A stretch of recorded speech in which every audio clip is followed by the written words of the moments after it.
امید ہے آپ سب خیریت سے ہوں گے۔ اگر آپ نے ابھی تک ہمارا چینل سبسکرائب نہیں کیا تو اسے ابھی سبسکرائب کر لیں اور بیل آئیکن کو دبانا بالکل بھی مت بھولیں۔ شکریہ۔ نمبر 9، گزلی باجے۔ یہ سیریز نازلی کی کہانی بیان کرتی ہے جو ایک غریب، اکیلی اور جوان ماں اپنے بیٹے میمو کے ساتھ رہتی ہے۔ جب میمو کے طاقتور اور دولت مند چچا دمیر اکچینار کو معلوم ہوا کہ اس کے مرحوم بھائی کا ایک بیٹا ہے تو وہ میمو کی تحویل حاصل کرنے کے لیے نکلتا ہے۔ نازلی کے پیشے کو دریافت کرنے پر دمیر نے فیصلہ کیا کہ وہ اپنے بھتیجے کو ایسی عورت کے ذریعہ معاش کی اجازت نہیں دے سکتا۔ اس نے میمو کی تحویل حاصل کرنے کے لیے ایک شدید جنگ شروع کی، تاہم نازلی جو خود کو اس خیال میں پاتی ہے وہ شخص نہیں ہے جو دمیر کے خیال میں وہ ہے۔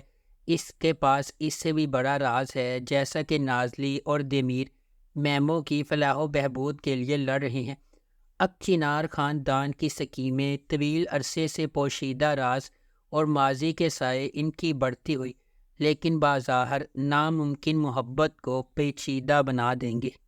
نمبر 8، دیہا۔ دیوران ایک ریاضی کے ماہر نے اپنی ڈاکٹریٹ کے تھیسس میں ایک اہم دریافت کی ہے۔ وہ یونیورسٹی کی اسکالرشپ حاصل کرنے کے بعد اپنی بچپن کی محبت ایسمے کے ساتھ امریکہ جانے کا ارادہ رکھتا ہے، تاہم دیوران واحد شخص جو اس کامیابی سے متاثر کرنا چاہتا ہے وہ ہے اس کے والد سکندر، جنہوں نے برسوں پہلے اس کے خاندان کو چھوڑ دیا تھا۔ سکندر سے اپنے خاندان کی حفاظت کرتے ہوئے دیوران اپنے چھوٹے بھائی بوران کو اپنے والد کے ساتھ شامل ہونے سے روکنے کے لیے جدوجہد کر رہا ہے، جو پہلے ہی بوران کے لیے منصوبہ بنا چکے ہیں۔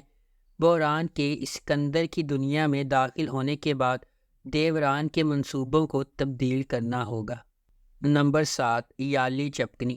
خالص آغا زیورات کی ایک بڑی سلطنت کا مالک اور کورہان خاندان کا سربراہ ہے۔ اگرچہ اس کا بیٹا اورہان اور سب سے بڑا پوتا فواد زیادہ تر کاروبار چلاتے ہیں، پھر بھی وہ کمپنی میں سب سے اہم فیصلے کرتے ہیں۔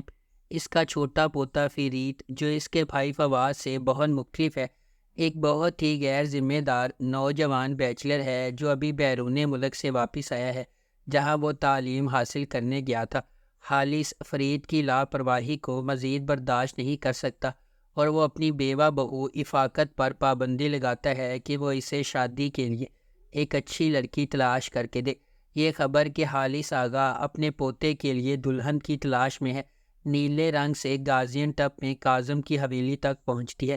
کاظم کے امیر ہونے کی واحد امید اس کی خوبصورت بیٹیاں سنا اور سیران ہیں۔ نمبر 6، تشکیلات۔ سیزن 3 کا آغاز کمپنی کے تباہ ہونے کے ساتھ ہوا، جس کے نتیجے میں نیشنل انٹیلیجنس آرگنائزیشن کے گمنام ہیروز نے اپنے ملک کے لیے اپنی جانوں کی قیمت ادا کی۔ اس واقعے کے نتیجے میں ہمارے ملک کے خلاف غیر ملکی انٹیلیجنس سروسز کی دہشت گردانہ کارروائیاں جو دہائیوں پرانی ہے شروع ہو جاتی ہیں۔ ہماری سرحدوں پر بڑی طاقتوں کے کنٹرول میں سیٹلائٹ اسٹیٹ قائم کرنے کی کوشش شروع ہو جاتی ہے۔ ہماری خود مختاری کو درپیش ان خطرات کے نتیجے میں ہماری ٹیم، جو تنظیم کے اندر واقف اور نئے کار دونوں چہروں پر مشتمل ہے، اس ڈھانچے کا مقابلہ کرنے کے لیے کارروائی کرتی ہے۔ اس ٹیم کا مقصد دہشت گرد ریاست کے قیام کی منصوبہ بندی کو روکنا، یہ ظاہر کرنا کہ اوپری ذہن کون ہے اور اس کے پیچھے کار فرما قوتیں کون سی ہیں، اور بیرونی دشمنوں کو ختم کرنا ہے۔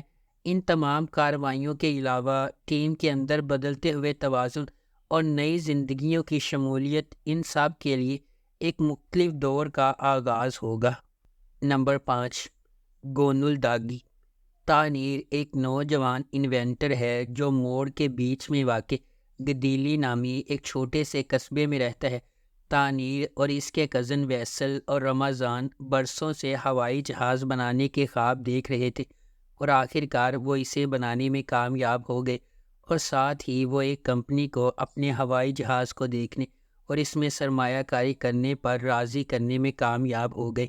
کمپنی نے شہر میں انجینئر بھیجنے کا فیصلہ کیا، یہ انجینئر ایک حیران کن نام تھا، اس کے بچپن کا پیار ڈلک۔ نمبر 4، برگیجے مسالے ماہر، جس کے والد کو دنیزلی شہر میں خورشید کی میمچی نے قتل کر دیا تھا، 20 سال بعد ایک پولیس انسپکٹر کے طور پر واپس آیا، جو اپنے والد کی موت کا بدلہ لینے کے لیے پرعزم ہے۔ اپنے پہلے دن واپسی پر اس کا خورشید کی بیٹی جان فضا نامی ایک مسحور کن لڑکی سے سامنا ہوا اور وہ فوری طور پر اس کی محبت میں گرفتار ہو گیا۔ جیسا کہ ماہر اس پر اصرار عورت کو تلاش کرتا ہے، وہ خورشید پر بھی گہری نظر رکھتا ہے، اس کے پھسلنے کا انتظار کرتا ہے۔ ماہر کو احساس ہے کہ اس کا موقع خورشید کی بیٹی کی شادی میں آئے گا، لیکن جو وہ نہیں جانتا وہ یہ ہے کہ یہ واقعہ اس کی زندگی کو ہمیشہ کے لیے بدل دے گا، جو ایک غیر متوقع موڑ سے بھری ہوئی رات کا آغاز ہوگا۔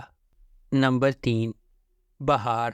بہار 20 سال پہلے میڈیکل اسکول سے گریجویشن کرتی ہے، لیکن اس نے میڈیسن میں کریئر بنانے کے بجائے گھریلو خاتون بننے کا انتخاب کیا۔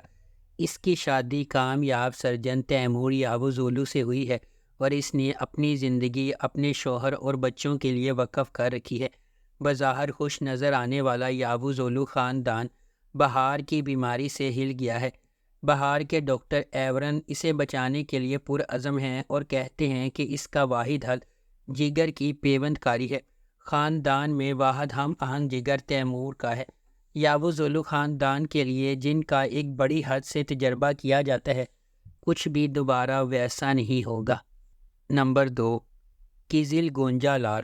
کیزل گونجالار مریم کی دل خراش کہانی سناتا ہے، جس کی شادی ایک اسلامی فرقے میں 14 سال کی عمر میں ہوئی تھی اور اب وہ اپنی بیٹی زینب کو شیخ کے پوتے کی دلہن جیسی قسمت سے دوچار ہونے سے روکنے کے لیے بہادری سے لڑ رہی ہے۔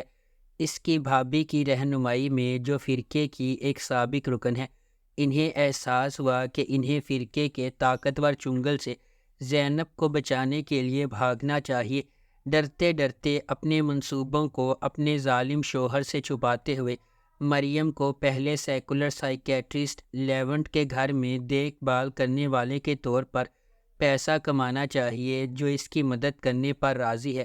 ان کے متصادم مذہبی اور ترقی پسند عقائد کے باوجود مریم اور لیونٹ جذباتی طور پر ایک ساتھ کھینچے جاتے ہیں، لیکن ان کی زندگی میں انتشار اور گہرا ہوتا جاتا ہے جب ان کی بیٹی کی شناخت ظاہر ہوتی ہے۔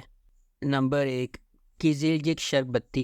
کیزلجک شربتی مثالی دعا کی دل فریب کہانی سناتی ہے، جو ایک متقی خاندان سے تعلق رکھنے والے ایک دلکش آدمی سے نا امید محبت میں پڑ جاتی ہے، جس کی اقدار اس کی والدہ کے ساتھ ٹکراتی ہے۔ ایک طاقتور ڈرامہ تخلیق ہوتا ہے جب وہ اپنے اختلافات پر قابو پانے اور ہم آہنگی تلاش کرنے کی کوشش کرتے ہیں۔ کیزلجک شربتی مثالی دعا میں طاقتور ارتقاء کی کھوج کرتی ہے جب اسے یونیورسٹی کے آغاز میں ایک ایسے شخص کے ساتھ محبت ملتی ہے جس کے عقائد اس کی والدہ کیولجم سے متصادم ہوتے ہیں۔ ایک غیر متوقع پریگنینسی دعا کی زندگی کے منصوبوں کو الٹ پلٹ کرنے کے لیے تیار ہے، جس سے مختلف دنیا کے بنیادی 2 خاندانوں کو ہلا کر رکھ دیا ہے۔ اگر آپ کو ہماری یہ ویڈیو پسند آئی ہے تو اسے لائک کریں، شیئر کریں اور ہمارے چینل کو سبسکرائب کرنا بالکل بھی مت بھولیں۔ آپ کا بہت بہت شکریہ۔